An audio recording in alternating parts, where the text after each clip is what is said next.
जो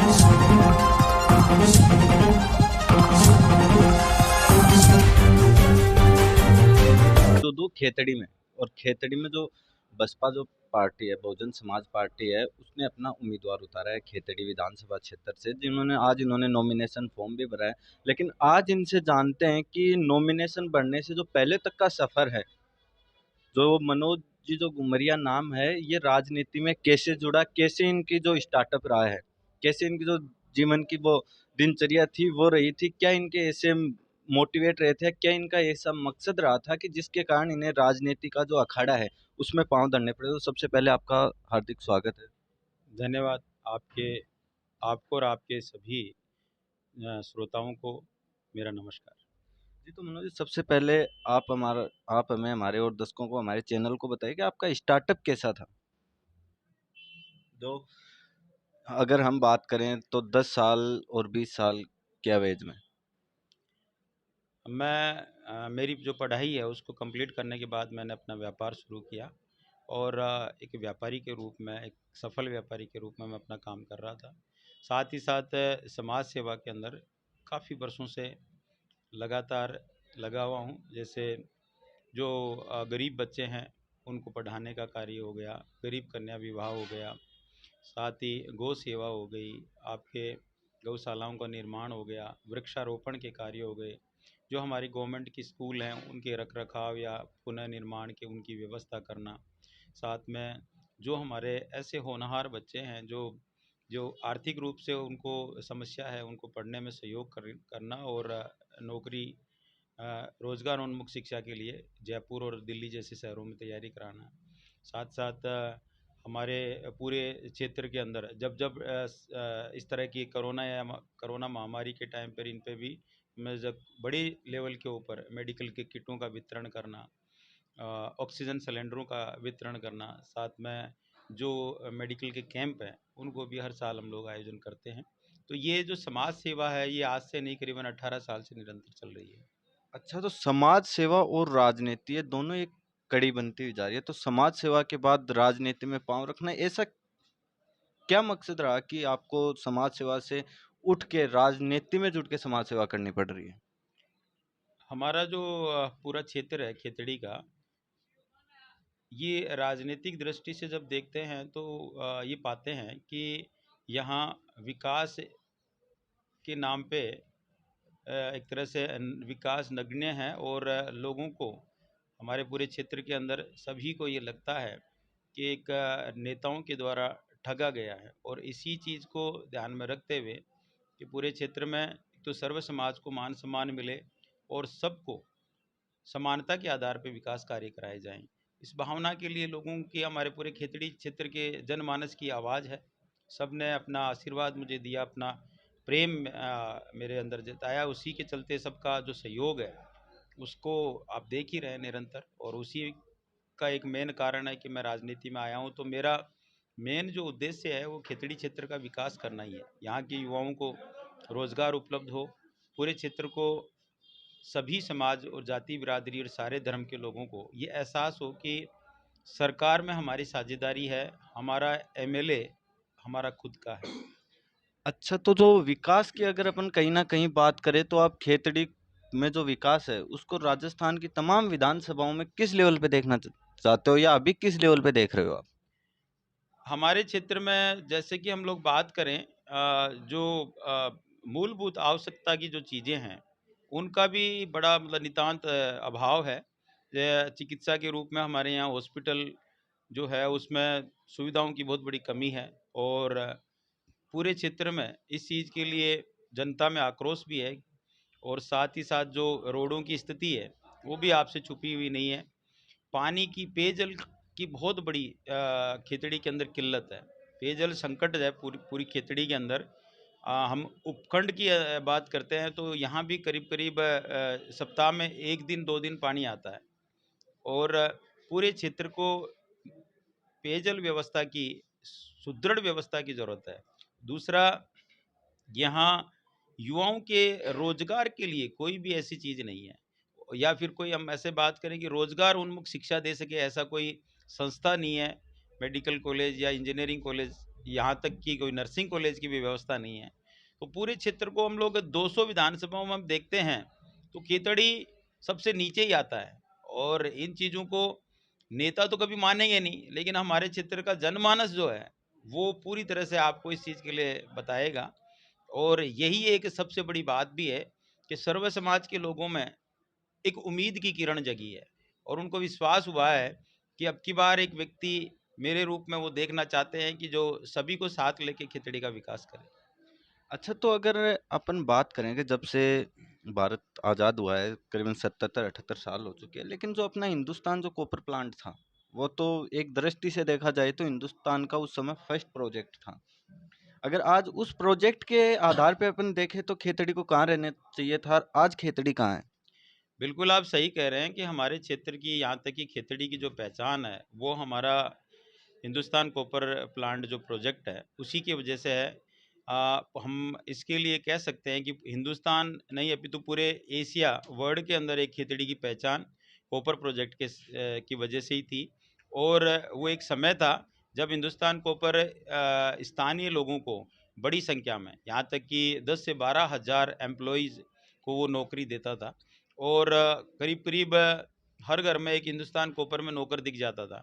लेकिन यहाँ के जो नेता हैं और यहाँ की जो राजनीति की जो गंदी सोच है, उसकी पूरी की पूरी जो बलि एक तरह से चढ़ गया हमारा ये जो दूध देने वाली गाय है हिंदुस्तान कॉपर, वो आज की तारीख में उसकी स्थिति बहुत खराब है। मैं आपके माध्यम से ये कहना चाहता हूँ कि खनिज संपदा कम नहीं हुई है, खनिज भंडार अपार दृष्टि में देख सकते हैं, आज भी 70% खनिज बचा हुआ है। लेकिन यहाँ का पूरा जो मैनेजमेंट, उसके साथ साथ नेता, भ्रष्टाचार इतना जबरदस्त है कि एक कमाऊ उपक्रम को के माध्यम से ये कहना चाहता हूँ कि खनिज संपदा कम नहीं हुई है, खनिज भंडार अपार दृष्टि में देख सकते हैं, आज भी 70% खनिज बचा हुआ है।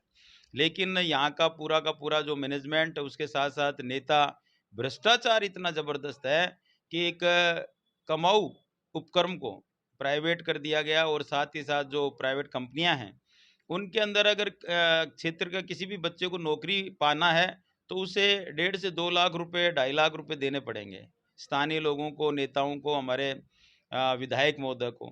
तो इसी कारण से लोगों में बड़ा आक्रोश है कि और जो क्षेत्र हैं वो तो आगे की तरफ बढ़ रहे हैं, लोग बाग रोजगार के नए नए संसाधन लगा रहे हैं, उपक्रम लगा रहे हैं। हमारे पास जो सबसे पहले इतना शानदार उपक्रम था चलता हुआ, उसी को हमने खत्म कर दिया। अच्छा, तो आपने जिस हिसाब से अब की बार चुनाव में ताल ठोकी है, आपको लगता है कि अब की बार ये जो हर बार टिकट है वो पार्टियां हैं वो अपनी समय-समय पर वो दे देती है, लेकिन अब की बार टिकट वितरण करने में इतना वो आपको किस नज़रिए से देखना चाहते हो आप उसे? ये पार्टियों का सबका अपना दृष्टिकोण है, सब अपने अपने हिसाब से मैनेज कर रहे हैं किसको क्या टिकट देनी है। बाकी मैं तो हमारे खेतड़ी के जनमानस से यही कहूँगा कि ये वो समय है जब आप खिचड़ी की दशा और दिशा दोनों तय करना आपके हाथ में है।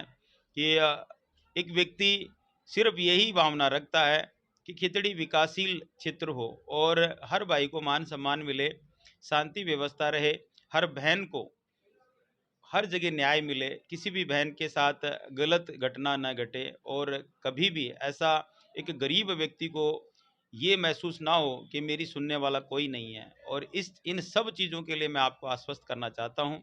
बाकी रही बात पार्टियों की, वो अपना काम कर रहे हैं अपने हिसाब से जैसा उनको उचित लगता है। हम अपना काम कर रहे हैं, हमें खिचड़ी के जनमानस की सेवा करनी है और उसको हम लोग पूर्ण तक कोशिश कर रहे हैं कि हर प्रकार से निभाएं।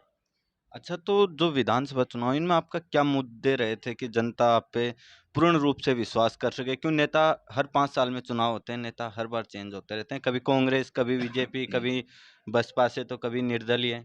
तो आप पे जनता इतना ट्रस्ट क्यों करे? कि आप जिस हिसाब से बता रहे हो कि जनता मुझ पे विश्वास करे, लेकिन जनता आप पे विश्वास क्यों करे? मेरा मेन जो उद्देश्य है वो खिचड़ी का विकास है। मैं न तो जातिवाद की राजनीति और न ही और किसी प्रकार का कोई ऐसी भावना है कि मुझे राजनीति के ज़रिए कोई पैसा कमाना है या कुछ और हासिल करना है। मैं अपने क्षेत्र को विकासशील और विकसित के रूप में बनाना चाहता हूँ। यहाँ का हर युवा ये महसूस करे कि मेरे बारे में सोचने वाला भी है। मेरी बहनों को ये महसूस होना चाहिए कि हमारे क्षेत्र में वो सारी सुविधाएं हैं जो आज सीकर और जयपुर जैसे बड़े शहरों में हैं। और इनके साथ साथ हर घर के अंदर पेयजल व्यवस्था हो, सड़कों को दुरुस्त किया जाए, और जो हॉस्पिटल है हमारा वो खेतड़ी के साथ साथ आसपास के क्षेत्रों के लोगों की सेवा करे, न कि रेफर करे उनको। और इन सभी चीज़ों के लिए खेतड़ी का जनमानस मुझ में विश्वास करता है। मेरा ऐसा मानना है कि अब की बार सर्व समाज सभी धर्म के लोग मुझे आशीर्वाद देंगे, और मैं भी आपके माध्यम से आश्वस्त करना चाहता हूं कि आपकी मान सम्मान को कम नहीं होने दूंगा, और हर प्रकार से आपकी उम्मीदों पे खरा उतरूंगा। जी, तो जैसा भी आप सुन पा रहे हो कि जो खेतड़ी से जो इन्होंने बसपा पार्टी से ताल ठोकी थी अब की बार विधानसभा चुनाव में, मनोज जी ने बताया कि जो पिछले जो हालात थे उनसे कहीं ना कहीं खेतड़ी को बेटर बनाने के लिए, खेतड़ी को अच्छा बनाने के लिए इनका हर कदम होगा वो खेतड़ी की ओर ही होगा। क्यों, आपका ये कहना है? जी जी। अच्छा, तो मैं बात करना चाहूँ, आप एक सफल बिजनेसमैन भी थे। जी। जी, अगर आप राजनीति में आ रहे हो तो आपके बिजनेस का क्या होगा?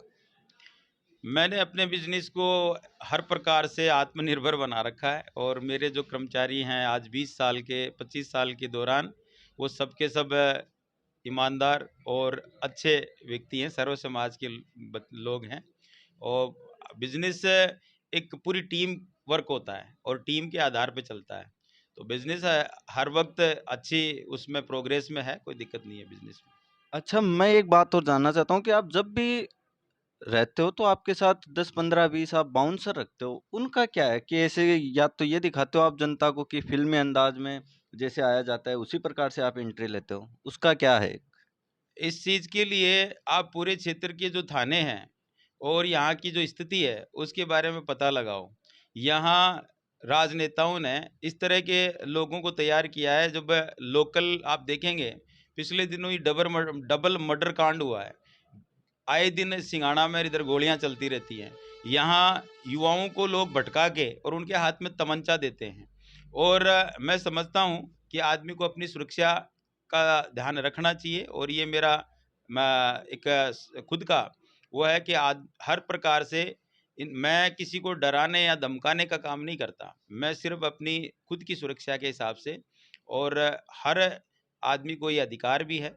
लेकिन हमारे पूरे क्षेत्र के अंदर जो अराजकता और जिस प्रकार की स्थिति है, इसको कंट्रोल करना मुझे आता है। जनता ने मुझे आशीर्वाद दिया, तो मैं सर्वप्रथम यही काम करूंगा कि खेतड़ी के अंदर इन सब चीज़ों को ख़त्म करते हुए एक पीसफुल माहौल तैयार करूंगा। अच्छा, तो आपको लगता है कि अगर अब की बार आप विधानसभा में पहुंचते हो तो आपको लगता है कि जो आप जेड प्लस जो ये सिक्योरिटी आपने रख रखी है उसी टाइप की ये आप हटा दोगे अपने कार्यकाल में? लगता है आपको ऐसा कि आप खेतड़ी को इतना सक्षम कर दोगे कि आप अकेले भी खेतड़ी में घूम सको? मैं आपके माध्यम से आश्वस्त करता हूं कि मेरी कोई भी बहन रात के 12 बजे 2 बजे भी अकेली घूम सकती है। आप खुद देखेंगे, मुझे तो ज़रूरत ही नहीं पड़ेगी, पर इन लोगों को जो भटके हुए हैं, इनको भी रास्ते पे लाएँगे। हम किसी के साथ ज़ोर ज़बरदस्ती नहीं करने वाले। लेकिन जो लोग अपने आप में समझते हैं कि कानून व्यवस्था और कानून और भारत के संविधान से वो ऊपर हैं, ऐसे लोगों के लिए तो आपको पता ही है कौन से रास्ते होते हैं। तो मेरा कहना यही है कि सबको साथ लेके खेतड़ी का विकास करेंगे और शांति व्यवस्था स्थापित करेंगे। अच्छा, तो आपकी जनता से और कोई खास अपील जो 25 तारीख को जो मैं वोट वोट हैं उन पे? खेतड़ी सर्व समाज और सभी धर्म के लोगों से अपील करता हूँ। सर्व समाज और सभी धर्म के लोगों से अपील करता हूँ कि ये जो समय है बहुत इम्पोर्टेंट समय है, और आप सब लोगों को नम्र निवेदन है कि आने वाले महीने के 25 तारीख को अपना अमूल्य वोट और आशीर्वाद देके अपने इस बेटे को, भाई को सफल बनाएं, योगदान करें। साथ ही साथ आपको आश्वस्त करना चाहता हूं कि मैं खेतड़ी के सर्व समाज, सभी जाति धर्म के लोगों को, आप लोगों के मान सम्मान को कम नहीं होने दूंगा। आपकी उम्मीदों के ऊपर खरा उतरूंगा। आपका अपना मनोज घुमरिया। आप सब लोगों को नम्र निवेदन, बहुत बहुत धन्यवाद। जी, तो जैसा कि भी आपने देखा है, जो मनोज जी घुमरे हैं उन्होंने मार्मिक अपील भी की है सभी से कि जो चुनाव हैं उन पे अपना मतदान करें, वो सोच के करें, वो देख के करें कि अब की बार आपको क्या डिसीजन है। राजस्थान धड़कन न्यूज के साथ मैं दयाल सिंह।